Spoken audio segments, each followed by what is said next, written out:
Today I'm gonna compare Samyang 85mm F1.4 with Viltrox 75mm F1.2, and I'm going to test them on APS-C body. As you can see, they are similar in terms of size, but Samyang is much lighter, about 560, and Viltrox is about 670, as I remember.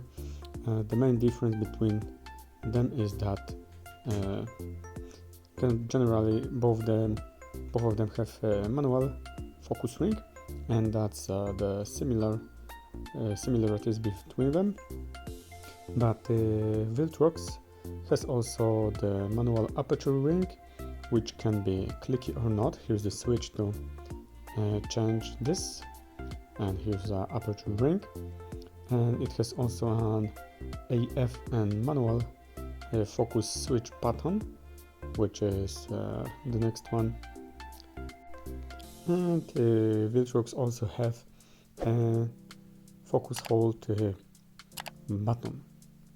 And today we will take a closer look how they perform side by side. Here's the AF and MF switch, and here's a focus hold button. So the Viltrox has some more features on its body. Both don't have image stabilization, and Viltrox has a rubber gasket around the mount.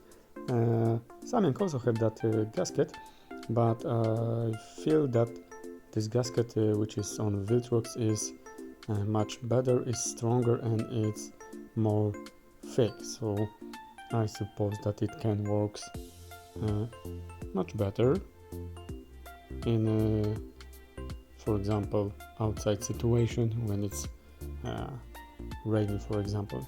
Okay, and now we will take another look side by side, and now we will see the most important thing of this video.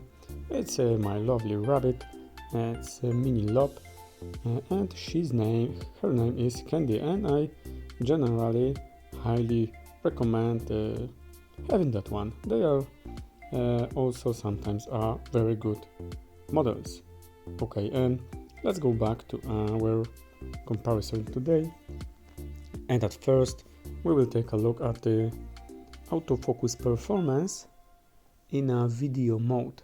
The settings of the camera are on the fastest, so now we can see the performance. Samyang 85mm, and the aperture is on f1.4. We can see a little bit of focus briefing, as I hope that you see this, and also some kind of focus pulling when it gets to the point. And the second thing is on a Viltrox. In general, just take a look on the colors.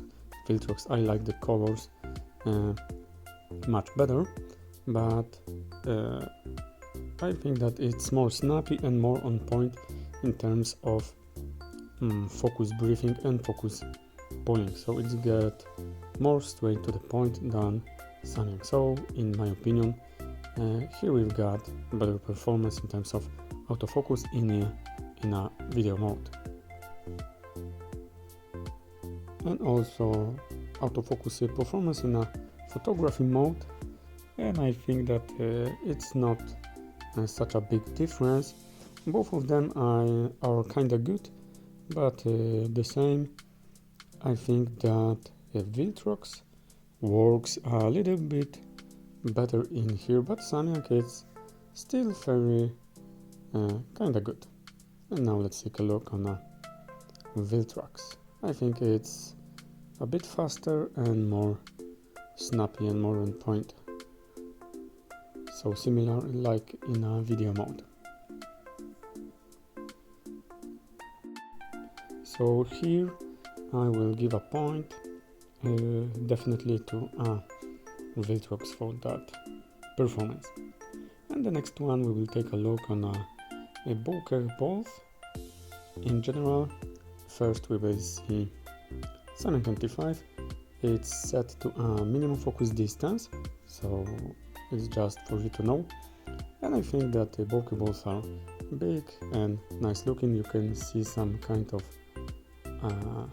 cut shapes in the corners especially, but generally you cannot see any chromatic aberration here or something similar. And now let's take a look on a Viltrox.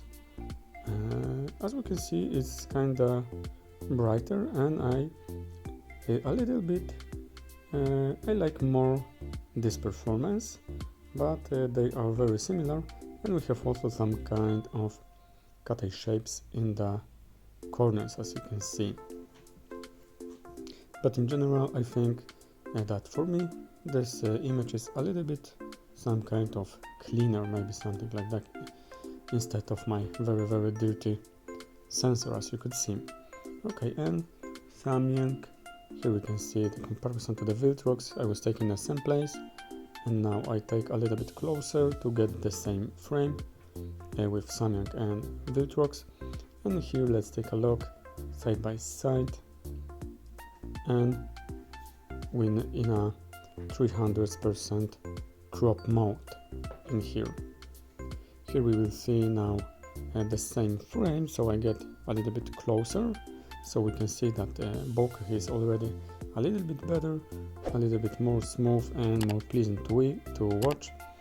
And image is a little bit brighter, and you could also see that Samyang has that yellow tint in the whole image. You can also see it in here, and you can see that Viltrox is visibly sharper and has definitely better control of chromatic aberration than the Samyang on the left side.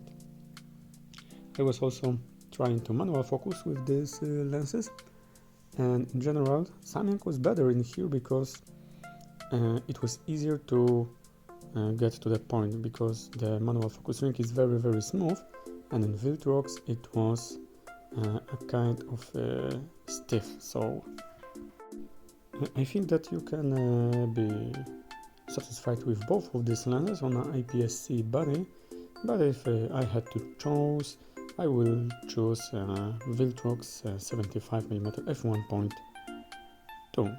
So that's my opinion only. Maybe you can agree, maybe not. Let me know in the comment section how do you think, and I hope that you will like, subscribe and comment below.